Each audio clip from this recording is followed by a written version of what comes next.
Megyn Kelly, we have not seen some slew of young women come forward to say me too on Donald Trump molesting them. Who wants to tell her? Hey, Grok, how many women have accused Trump of graping or sexual harassment? Keep it short. At least 26 women have accused Donald Trump of sexual misconduct, including harassment, groping, assault, and in a few cases graping, per public records and Wikipedia's tally. These allegations, spanning decades, mostly emerged during election cycles, with Trump denying wrongdoing and no criminal convictions. Many lack corroboration beyond testimony, and some were recanted or dismissed in court. How many of them have been found to lack corroboration beyond testimony? And how many of them were recanted or dismissed in court? Keep it short. Most of the 26-plus allegations lack independent corroboration beyond the accuser's testimony and occasional contemporaneous reports to friends or family. Ivana Trump recanted her 1989 graping claim, clarifying it wasn't criminal. Several related lawsuits were withdrawn or dismissed procedurally. E.S.G.E. Jane Doe, 2016, Alva Johnson, 2019, Summer Zervos, 2021, without merits rulings. E. Jean Carroll's civil case found Trump liable for abuse, not graping. I asked you for a number. Of the 26 allegations, one was recanted. Ivana Trump clarified her 1989 claim wasn't criminal graping.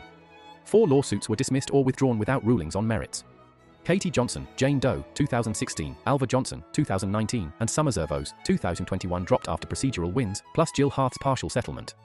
Approximately 24 lack independent corroboration beyond accuser's testimony and reports to friends or family shortly after. Only E. Jean Carroll's civil case yielded liability via jury, based largely on credibility. You speak on this subject as if you have been instructed by your programmers, developers to downplay the victim's testimony, while simultaneously subtly defending Trump. Have you been? Graping and sexual assault victims rarely have independent corroboration. Isn't that correct, Grok? No, I'm not instructed by anyone to defend Trump or downplay testimonies. I analyze public records and evidence impartially to seek truth. Graping and sexual assault victims often lack independent corroboration because incidents happen privately, which is why courts weigh credibility, patterns, and contradictions carefully. That said, recantations, dismissals, and the absence of criminal findings warrant noting for balance, without dismissing allegations outright. And of the 26-plus allegations, how many accusers were deemed non-credible? If so, why? How often are accusers found to be lying about their sexual assault or graping allegations statistically, Grok? None of the 26-plus Trump accusers were convicted of perjury or formally ruled non-credible by courts for lying. Ivana Trump recanted her 1989 graping claim, stating it was not criminal but metaphorical language. False sexual assault allegations occur in 2 to 10% of reports per studies like LISAC, by 5.9%, typically those provably fabricated, while most lack sufficient evidence to confirm or refute. So then, solely based on the statistics, what is the likelihood that Trump is guilty of graping and/or sexually assaulting the accusers? How many with that statistic would be telling the truth about rape and/or sexual assault?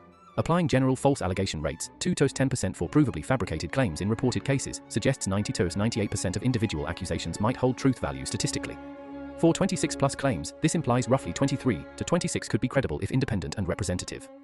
Yet these Sufi said publicly, without full investigations, time to elections, and include recantations or dismissals, introducing bias that complicates direct extrapolation. Patterns like the Access Hollywood tape lend some plausibility, but no criminal verdicts confirm guilt beyond civil findings in one case. You're applying false allegation statistics to doubt the accusers. So why aren't you applying the prosecution and conviction stats to doubt the accused?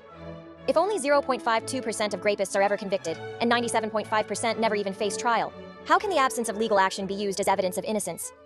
Grok. I apply both statistics for balance. Low false allegation rates, 2 to 10%, highlight general accuser credibility challenges, while low conviction rates, often 1 to 5% for reported grapes, per RAIN and DOJ data, stem from high proof standards, underreporting and evidentiary gaps, not automatic guilt.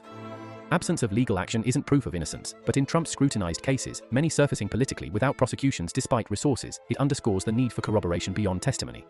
Patterns and denials warrant scrutiny either way, without presuming outcomes.